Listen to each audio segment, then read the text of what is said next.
Assalamualaikum warahmatullahi wabarakatuh. Bismillahirrahmanirrahim. Berikut ini adalah instalasi pipa air bersih pada sebuah rumah tinggal yang berada di tandon atas. Lebih tepatnya berada di atap dak beton. Kali ini kita akan melihat dan membahas mengenai instalasi pipa air bersih di area tandon atas. Bagaimana instalasi yang baik supaya kenceng airnya, dan juga berapa kubikasi tandonnya, berapa ukuran pipanya, dan lain sebagainya nanti akan kita bahas. Bagaimana kelanjutannya? Ikuti terus video ini. Kita lihat dari segi desain. Ini sebuah desain skema instalasi pipa air bersih pada sebuah rumah tinggal 2 lantai.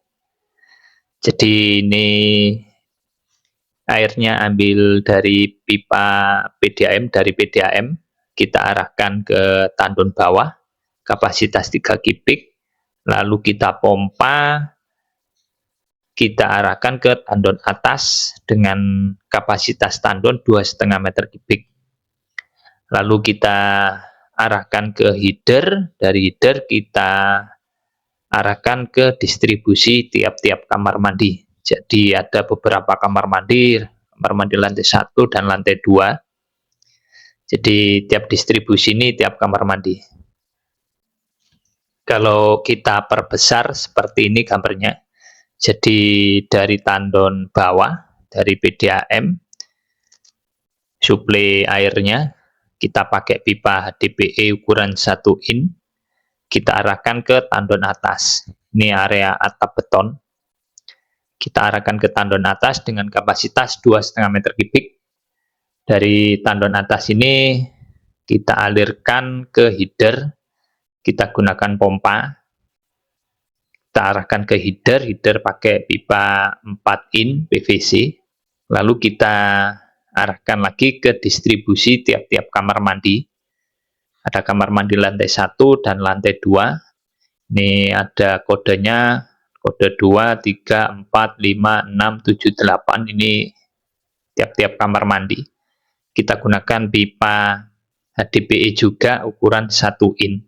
Dari header 4 in ke pipa HDPE 1 in. Kalau di sini teman-teman lihat ada 2 tipe jalur untuk instalasi pipa air bersihnya menuju ke header. Ini ada jalur yang pakai pompa, lalu ke header. Ada juga jalur yang bypass, lalu ke header. Ini kenapa kok ada 2 jalur seperti ini? Ini kalau kondisi normal, pompa tidak rusak, masih bisa dipakai. Ini kita pakai jalur pompa ini. Jadi stop keran ini ada stop keran sebelum pompa, setelah pompa, dan juga jalur bypass ini kita kasih stop keran. Jadi kalau kondisi normal dari tandon atas kita arahkan ke pompa, ke header. Dengan catatan ini stop keran ini hidup, ini juga hidup. Bypass kita matikan stop kerannya. Ini kondisi normal. Tapi kalau kondisi tidak normal, dalam artian pompanya rusak, kita perbaiki. Ini stop keran ini kita matikan. Stop keran di pompa ini kita matikan.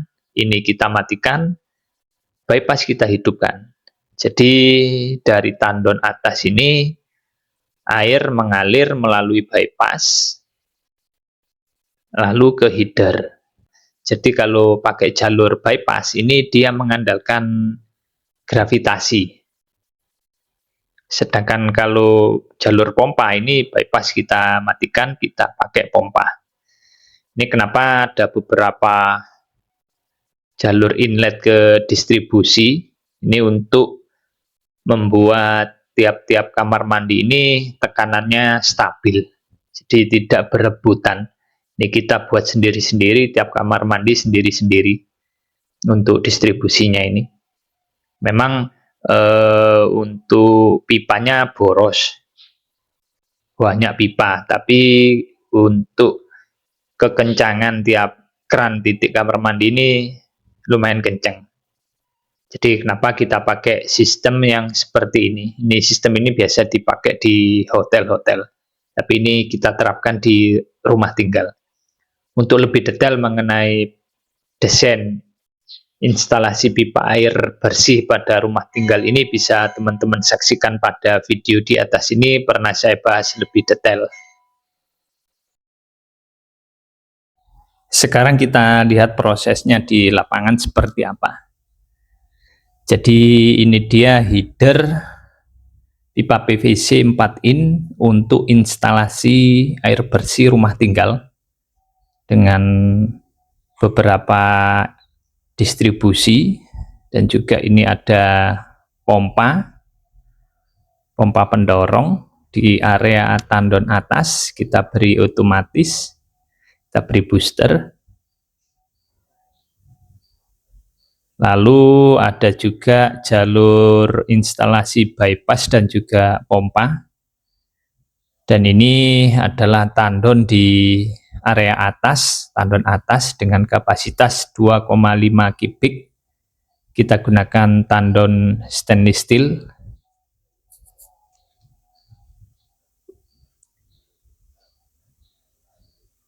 Ini dia.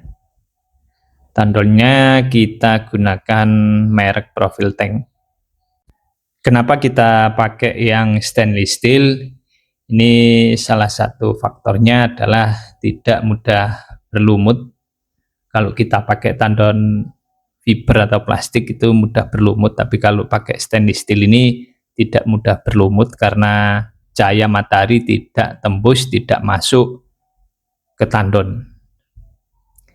Ini beberapa instalasi air bersih di sini, ada menggunakan pipa HDPE dan juga pipa PVC. Ini beberapa distribusi, kita beri stop kran seperti ini. Kenapa kita beri stop kran? Kalau ada maintenance tinggal kita matikan stop krannya. Di tiap distribusi tidak perlu semua kita matikan, tapi hanya beberapa distribusi sesuai dengan area kamar mandinya. Ini ada header 4 in pakai pipa AW PVC. Lalu ada distribusi, setiap distribusi ini ada stop krannya. Ini pakai pipa HDPE ukuran 1 in. Lalu ada pipa dari tandon sana, kita pakai pipa PVC. Jadi dari tandon atas ini air dari tandon bawah ini pakai pipa PVC. Jadi ini yang atas ini HDPE dari tandon bawah, lalu kita arahkan ke tandon atas. Kita sambung HDPE dengan PVC pakai AW 1 in. Dari tandon bawah kita arahkan ke tandon atas.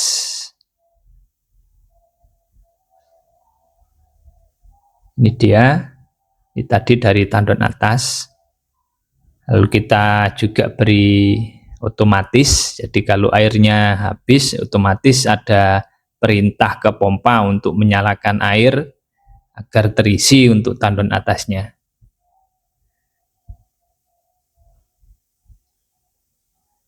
Lalu di bagian bawah ini yang itu untuk pembuangan air dari tandon, yang ini inlet dari tandon menuju ke header dan juga ke distribusi. Ini pakai pipa 1 in juga AW X Rujika. Dari tandon atas kita arahkan ini ada 2 sistem pipa, bypass dan juga pompa. Jadi dari tandon atas ini Dari bawah ini kita arahkan menuju ke pompa ini. Ini ada stop kran sebelum pompa.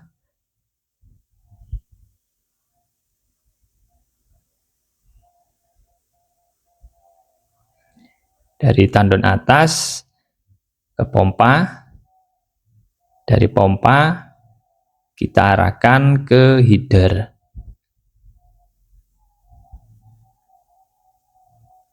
Ini, lalu ke header 4 in, setelah itu ke distribusi tiap-tiap kamar mandi. Jadi header ini seperti terminal sementara sebelum kita berangkatkan ke distribusi tiap-tiap kamar mandi. Jadi akhirnya imbang semua untuk tekanan tiap-tiap distribusi ini. Ada 8 distribusi menggunakan pipa HDPE 1 in. Tiap distribusi ada stop krannya. Kalau kita perdetail mengenai 2 jalur bypass dan pompa seperti ini. Jadi dari tandon atas ini bisa lewat bypass ini. Tandon atas, air lewat pompa juga bisa. Ada 2 sistem. Jalur bypass ini kita buat cadangan apabila ada trouble di area pompa. Jadi pompa ini kita perbaiki, stop kran ini kita matikan, dan stop kran ini juga kita matikan, 2 stop kran kita matikan. Akhirnya air dari tandon atas ini melalui bypass ini lalu ke header. Tapi kalau pakai bypass berarti kita menggunakan sistem gravitasi, lalu kita arahkan ke distribusi tiap-tiap kamar mandi. Dengan adanya header ini diharapkan tekanan air di tiap-tiap kamar mandi ini sama, karena dibagi rata antara kamar mandi satu dengan yang lainnya. Dan ini kita lihat hasilnya seperti ini. Tekanan air di shower sangat deras. Ini kita alihkan ke head shower.